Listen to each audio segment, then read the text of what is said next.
दोस्तों, एक बात जो मुझे इंडियंस के बारे में बहुत जबरदस्त लगती है वो ये कि they are leading the world in the field of technology. Silicon Valley के बाद Bangalore is considered to be the IT capital of the world. बड़ी बड़ी ऑर्गेनाइजेशंस इंडियन कंप्यूटर साइंटिस्ट और इंजीनियर्स को हायर करने की कोशिश में लगी रहती हैं। यही वजह है कि दुनिया की जो लीडिंग टेक्नोलॉजी कंपनीज हैं उनके सीईओज भी इंडियन ओरिजिन के हैं, जैसे कि गूगल के सीईओ सुंदर पिचाई, ट्विटर के सीईओ पराग अग्रवाल, आईबीएम के सीईओ अरविंद कृष्णा, इसी तरह एडोब के सीईओ शांतनु नारायण और माइक्रोसॉफ्ट के सीईओ सत्या नडेला। इंडियंस क्यों टेक्नोलॉजी की दुनिया में इतने आगे हैं, इस मिलियन डॉलर सवाल का जवाब मैं आपको दूंगा, लेकिन वीडियो के लास्ट में। आज की वीडियो में दोस्तों हम लोग बात करेंगे एक ऐसे सीईओ के बारे में जिसका ताल्लुक इंडिया से है और उसने अपने दम पर दुनिया की अजीम तरीन सॉफ्टवेयर कंपनी को बदल के रख दिया है। इस इंडिविजुअल के बारे में जानने के लिए मेरे साथ बने रहिए और चैनल को सब्सक्राइब करना और बेल आइकन दबाना मत भूलिए। Let's be back.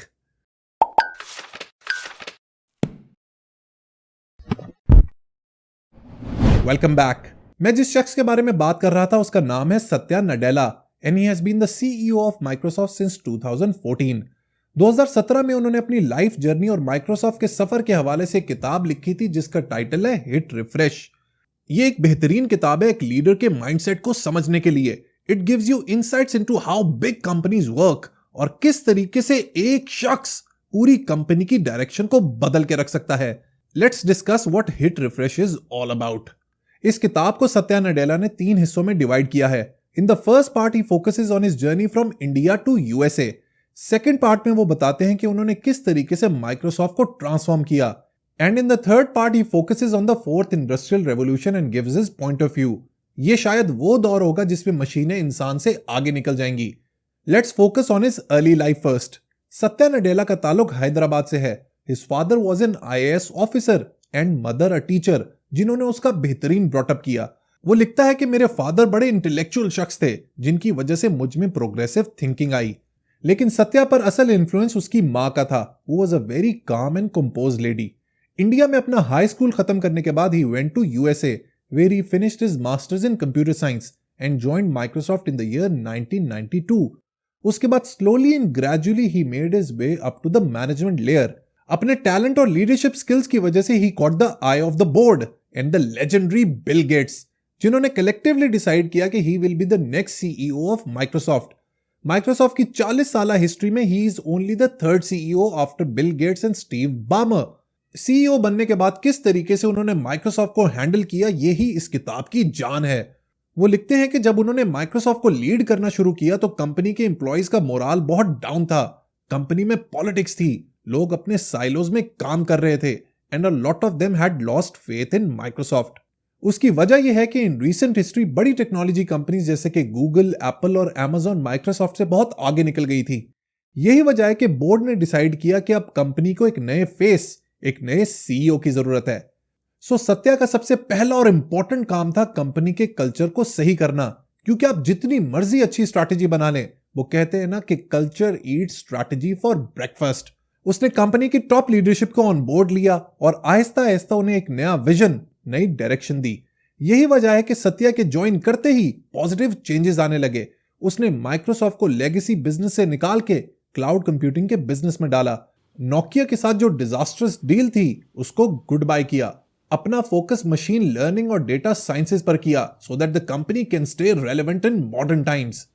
अगर आप किसी टेक्नोलॉजी कंपनी के सीईओ हैं या फिर लीडरशिप पोजीशन पर हैं तो इस बुक के चैप्टर 3, 4, 5 एंड 6 में आपके लिए बहुत ज्यादा लर्निंग है।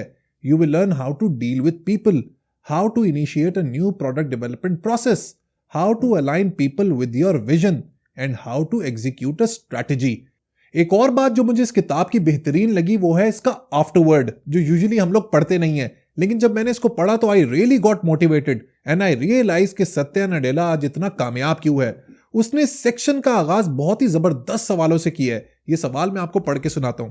ही writes, why do I exist? Why does our institution exist? What is the role of a multinational corporation in our world? And what is the role of a leader in digital technology? वो लिखता है कि इस तरह के existential सवाल मुझे haunt करते हैं और यही वजह है कि मैंने ये किताब लिखी है। वो वर्ल्ड लीडर्स और पॉलिसी मेकर्स को एड्रेस करते हुए कहता है कि हमें इन सवालों के बारे में जरूर सोचना चाहिए so that we can give the best to the world. और क्या ही जबरदस्त बात लिखता है कि मैं आपको जरूर पढ़ के सुनाना चाहता हूं। He writes, finally as leaders what is our role? At the end of the day, leaders of any company are evaluated based on their ability to grow the business, to clear the way for innovations that inspire customers. As CEOs, we are accountable for generating the best returns to shareholders.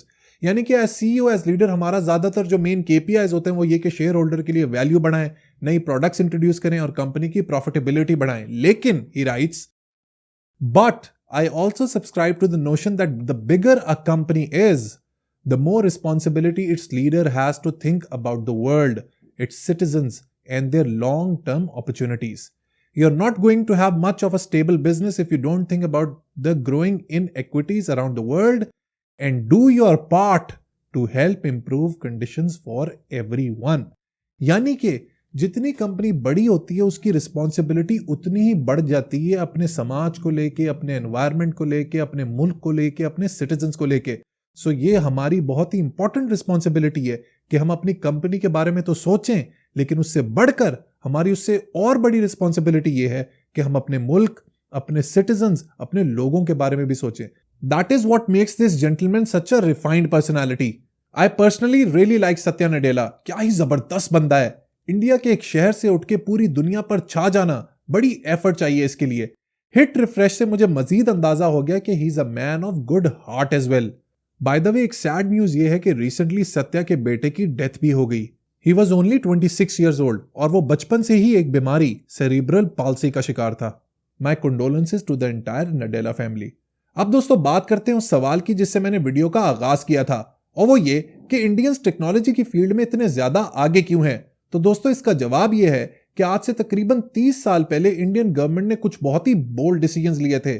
They liberalise their IT policy, trade barriers को reduce किया, technology products पर import duties को eliminate किया, software technology parks establish किए, special economic zones बनाए। यही वजह है कि आईटी सेक्टर का आज इंडियन इकोनॉमी में कंट्रीब्यूशन तकरीबन 10% है, विच इज ह्यूज।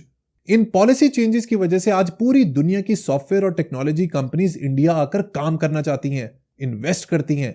लेकिन दोस्तों इंडिया का असल पोटेंशियल है उसका ह्यूमन रिसोर्स, जो बहुत ही ट्रेंड और क्वालिफाइड है। उन्होंने बहुत अरसे पहले ये रियलाइज कर लिया था कि अगर आज की दुनिया में कामयाब होना है तो उसका रास्ता टेक्नोलॉजी की रोड के जरिए है। यही वजह है कि आज हर तरफ उनकी मांग है। अभी तो मैं अगर इंडियन एंटरप्रेन्योरशिप से रिलेटेड बात करना शुरू करूं तो उसके बारे में बात करने के लिए एक सीरीज ऑफ वीडियो बनानी पड़ जाएगी। किस्सा मुख्तसर ये दोस्तों कि अगर आज हमें दुनिया में आगे बढ़ना है, दुनिया से कदम मिलाकर चलना है, तो वो टेक्नोलॉजी और एजुकेशन के थ्रू करना पड़ेगा। अगर हमें ग्लोबली इंडियन से कंपीट करना है तो वो बॉम्ब्स, जहाजों, मिलिट्री और आर्मी के थ्रू नहीं, एजुकेशन और टेक्नोलॉजी के थ्रू करना पड़ेगा। The sooner our government realises this thing, the better it is. आप लोग अपनी डर्टी पॉलिटिक्स करते रहें, I have no concern with that, लेकिन अपने लोगों पर इन्वेस्ट करना सीखें, क्योंकि यही लोग पाकिस्तान को आगे लेकर जाएंगे। अगर मेरी बात समझ आई हो तो लाइक बटन जरूर प्रेस कीजिएगा और मुझे कमेंट सेक्शन में अपना फीडबैक जरूर दीजिएगा। Until next time, goodbye.